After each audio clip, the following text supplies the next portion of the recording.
Kyle Klingman with Track Wrestling. We go out to Corvallis, Oregon for a new assistant coach at Oregon State, Nate Engel. He was an All-American at Missouri Valley College, also known for the Greco-Roman side.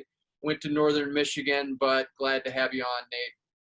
No, thanks for having me, Kyle. It's always good chatting it up with you. I know I enjoy traveling and seeing you on trips, so I appreciate it. Well, I appreciate this a lot, and I'm assuming you like Corvallis, Oregon. It's beautiful out there. How's the new lifestyle? Yeah, it's awesome. I mean, I love it. Obviously the coaching staff has been amazing so far. The guys, we're practicing outdoors, 6 feet apart, doing some stuff 4 days a week. We actually just got back. We did a trail run about 20 minutes from here. Is beautiful. I mean, all the trees and everything. But, I mean, the area, there's so much to do. The beach is 45 minutes away. There's a lot of hiking, fishing if you're into that, or hunting. So it's really awesome out here. How'd this come about? How'd you build a relationship with Chris Pendleton? Yeah, I think, obviously I remember watching Chris at NCAAs and when he was wrestling them, obviously when he was coaching at Wyoming and ASU. But I think really the last summer when I was at Junior Worlds, he was out there with Colton Schultz. And, we were just hanging out. And actually he spent a lot of time with like my wife, because my wife was on the trip and they were going to dinner and stuff. I was busy, making sure the guys were doing well. And then the whole year just coaching, he had reached out when he got hired and, kind of like picked my brain a little bit. And like 3 days later, I drove up to Corvallis with my wife. We drove 8 hours straight from San Jose. And the rest is history. It's been amazing. What is it about Chris that makes him so effective? I think his relationships with people, I mean, obviously he was a great wrestler, but I think if you look at his track record as an assistant coach, I mean, every single year he's had an All-American. The way he's able to relate to these athletes from, little guys all the way to big guys, he has some really good relationships with the guys. And I think, his knowledge of wrestling, right? He wrestled under John Smith and he's been around Mark Branch and, some really good coaches. So I think that, and then as well as just like the way he's been running the program already has, it's totally like everything that I believe in, is the same stuff. So he's doing a great job as a head coach. The traditional path to get into D1 coaching is to be a D1 athlete, whether you're an All-American or not. You were not. You were an NAI All-American. You're a Greco guy, and here you are a Division I assistant wrestling coach. That's not a traditional path. How did you get to this point? Yeah, in 2014, I needed a workout, so I was in WCAP, and Coach Kutz, who was at WCAP, called up Joel Sheridan and said, "Hey, can Nate come up and wrestle?" So everybody's at the World Championship. So I went out, worked out with a bunch of the Air Force guys, RTC practice, and Joel offered me to be the volunteer coach that year, and that's kind of how I got my foot in the door. I had no idea that it was going to trickle, into this, into being a full-time coach, years later. And so, Joel offered me a job. I took advantage of it, and then he went to Navy, and that was my opportunity to become a full-time, assistant coach. And I guess the rest is history. I thought I was going to sell life insurance. That's what my dad did. And I don't know, somehow I got tricked into being a coach, and I love it. And just reading about you and just getting comments from others, you're effective at reaching people and a great recruiter. What kind of skills have you acquired over the years that allow you to be that good? I think truly it's just the relationships. Everybody that I've ever come in contact with, whether it's, you or somebody at USA Wrestling or a parent or anybody, just treating them the way that I want to be treated. And I think that, goes a long way. And then also, as recruits, like you want to get really invested in their lives and make sure that the parents feel comfortable and that, they feel comfortable with you when they choose to come to your university, because it's a big step to move away from home, whether it's 5 miles or clear across the country. And I think, that, and then just in practice, those relationships with the guys, not just caring about their wrestling career, but like the whole picture of their career, graduating, moving on, and that type of stuff. And I think that's something that I like hold really dear to my heart is, when I start coaching you or I recruit you, like you become part of my family. So I think that's super important. Can you speak to the mentality and what goes on inside of a Greco-Roman wrestler's head? Because I think sometimes they're viewed as something different in our sport, but where do they lie in the sport? I mean, how do they think that might be a little bit different than women's freestyle, collegiate men's freestyle? Yeah, I mean, I think I was lucky that right out of the gate, I had Ivan Ivanov as a coach, and then right into Dennis Hall and Jim Grunwald and Sean Lewis, a lot of great coaches and great wrestlers. I think though, like as a Greco wrestler, you got to be a little different, right? Because you got to get out of your comfort zone. And I'm not saying freestyle is easier or harder. I just think like Greco, in the United States, we don't grow up wrestling Greco like they do in the foreign countries. So I think one big thing is just like being uncomfortable, right? And as a wrestler, like you always got to be uncomfortable when you're working out and getting to that next level. So I think Greco, it really takes you out of your comfort zone because you're not used to that. You don't have to worry about your legs, but there's throws, there's so many different things. And, so that was really fun. It was almost like learning wrestling all over again. I was like a little kid in a candy shop. So I think that's kind of like where we think differently. But then once you learn it, you realize like how similar it is to folk style and freestyle. There's so many positions that help you in freestyle and folk style that you learn in Greco, how to hand fight, right? Like you look at somebody like Brandon Paulson or I'm just trying to think of everybody that, came before me, Dennis Hall, a lot of those guys that wrestled Division I, Justin Ruiz and Brad Veering and Lindsey Durlacher, like those guys were really successful because they were able to bring that Greco into their folk style. And, so I think that's where we think a little differently, just being more uncomfortable. Do you think Greco-Roman wrestlers feel part of the wrestling family?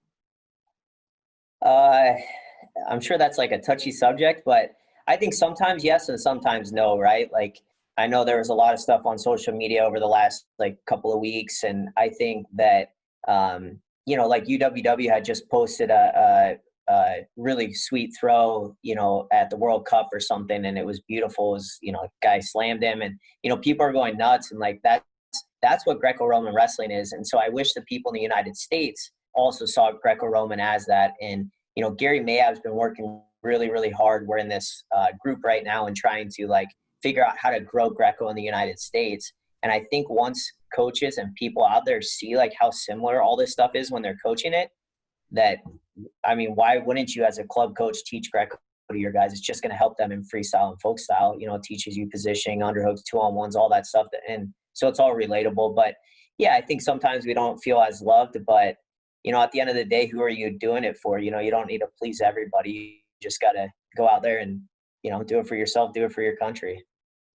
When we look back at pre-2013, when we nearly got dropped from the Olympic Games, there was a rule set that was marginal at best. How did we survive those years, especially Greco with the ball draw and the just some of the goofy rules? How did we get through that?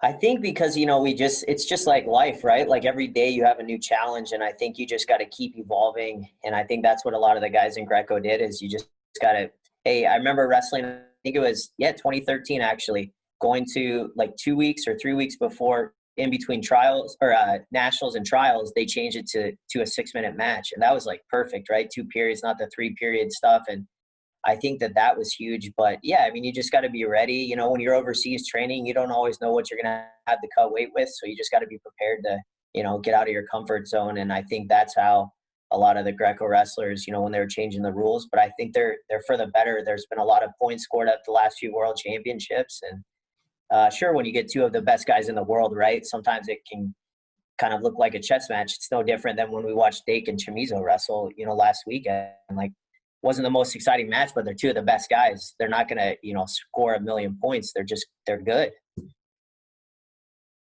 When we look at Oregon, you're at Oregon State, Corvallis, and you're the only Division I program in the state right now. Do you think your athletes understand how great the history is in Oregon and how great the history is at Oregon State?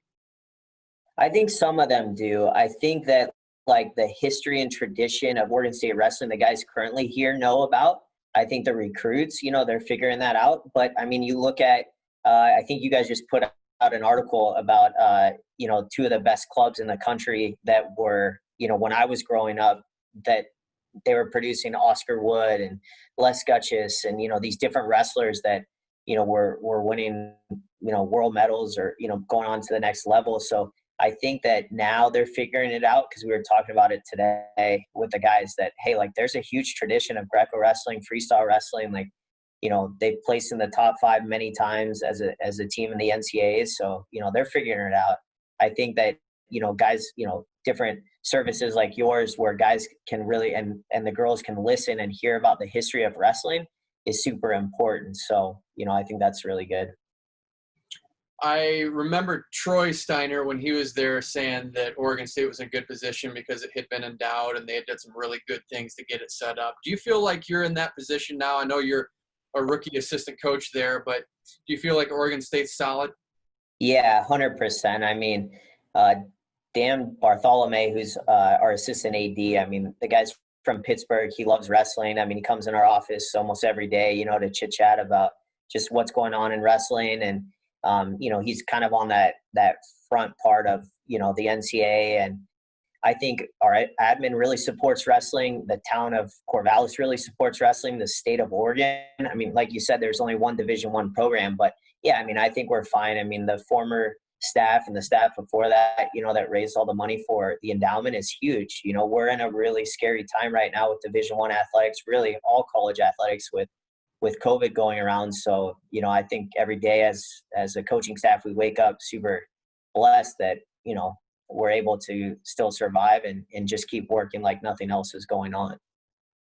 With that being said, of course, Chris Pendleton is from California. You have Oregon there. What's going to be the recruiting pitch that you make? Are you looking at a certain area that you want to really get from as you get Oregon State athletes to come in your program? Yeah, I mean, I think the big key is the Pacific Northwest. There's a lot of good wrestlers, in the Pacific Northwest. And so if we can keep those guys, in state or the surrounding states, California, Washington, Idaho, Nevada, keep those kids on the West Coast, then we're going to be set. Of course, you're going to want to recruit, the East Coast, the Midwest and stuff like that. But yeah, I think that's important. These guys grow up and they need a place that they can, their parents can come watch them wrestle and they don't have to take a flight. That's something that Chris talks about a lot. And Isaiah is, they had to move away from home to go wrestle. And, Chris was saying his mom only got to watch him like 2 times in college. And once was at the NCAAs and another time was at the Bedlam duels. So, we're trying to tell these guys, like, imagine selling out Gill Coliseum and your parents, drive 2 hours to come watch you or 6 hours or whatever. And, so making it a family atmosphere. How much of what you do as an assistant coach and a coaching staff is about drawing fans in and getting a good fan support system? Yeah, I mean, the first day we got hired, that it was out on social media, we had a Zoom call and there was over 200 people and, fans and former wrestlers, alumni, former national champs. So it was really, really big. And now with our RTC that we're starting and we're getting everybody on board for that. But we kind of have like a board and they're doing a really good job. And then Mike Kasoy sent out a big email to all the alumni. And so they're really excited to get back involved, and the fans. I mean, you walk around town, it's like, it blows me away that, somebody knows, hey, you're one of the new wrestling coaches, you're kind of like a rock star. And to me, you walk around anywhere in the United States, people don't know that you wrestle. They probably think you fight MMA or whatever because of our years. But yeah, it's a great place for wrestling. Probably the greatest wrestler in program history, Les Gutchis, is at USA Wrestling. How do you get him engaged?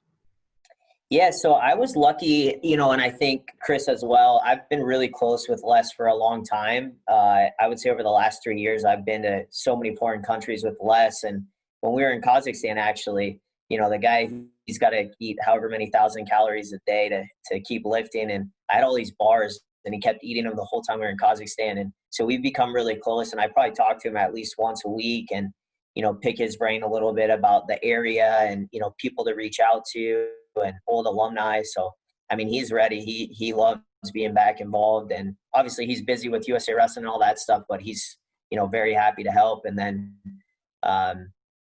some of the other alumni that I've reached out, Greg Strobel, obviously, who's a huge, alum for us and obviously was a great coach, but he's back involved with the RTC and with, helping us out. So we got a really close-knit group of alum that have been super helpful to us. How do you keep them engaged to make sure that they feel like they're a part of this for the rest of their lives? Yeah, I mean, simple things like just giving them a call, for 10 minutes or 15 minutes, whatever it may be, and talk to them about like their experiences, but then building that relationship and, talk to see how they're doing. It's a different world right now that we're living in. So, a simple phone call and email, uh, you know, it means a lot to them. I talked to Oscar Wood the other day, and obviously he was a teammate of mine at WCAP, but he's pumped. Glenn Naraka, who just retired from the Army and was part of WCAP, who's an alum here. He's super excited. So yeah, just it's kind of like recruiting, but just making them feel part of the family that they once were a part of. Can you talk to the WCAP program and what that looks like, how you guys interact, and how that is a function of the Army and what the expectations are? Yeah, I mean, obviously, we always said it when I was there, and they still say it, right? You're a soldier first. You go to basic training, AIT, or officer candidate school, but then you're there full-time wrestling. And, there's goals you have to meet in order to stay in the program. But it's a big family. I mean, you got however 20-plus guys and, however many women's freestyle athletes they have. Every day you're going into practice right there at Fort Carson. And, Sean Lewis, probably one of the best coaches, I think, in the world. Now Spencer's coaching there, Aaron Saraki, Jermaine Hodge. They've got, I mean, it's just a great family atmosphere. And, you're able to kind of like, because obviously it's your job, you're in the Army, you're getting paid twice a month. And so you're able to just kind of concentrate on wrestling and not worry about like those outside distractions because that's your job. That's what you got to do. So it's a great program. Obviously the Marine Corps is doing a great job now too with their program. And I think it's a great avenue for athletes when they're done with college to kind of go down that avenue and, serve your country and, wrestle at the highest level. What do you think it'll take to get Oregon State back to national prominence, which I think is ultimately getting a trophy? Yeah, I mean, obviously it's going to take a little bit of time, but I think, the guys that we have on the team right now, we've got some really good guys that I think we're just, as much as we're already back involved in their lives, whether it's school, we finished the quarter off with a 3.3 GPA, 3.0 overall, and that was the first time like since the early 2000s. So just simple things like that we're involving ourselves in their lives, not just wrestling, that they see how much we care. And I mean, we've got a lot of good guys, that are coming back for this year. We've got a few transfers that are coming in, and recruiting is going really, really well. So we just got to get the guys to believe in our vision and put in the work that we're going to put in. And I think it's just a matter of time. The coaches. I mean, how can you not get better with somebody like Coach Pendleton, Coach Martinez, Coach Kasoya, and myself? Guys that 4 great human beings that just care about you as a whole individual. I think we're on the right path.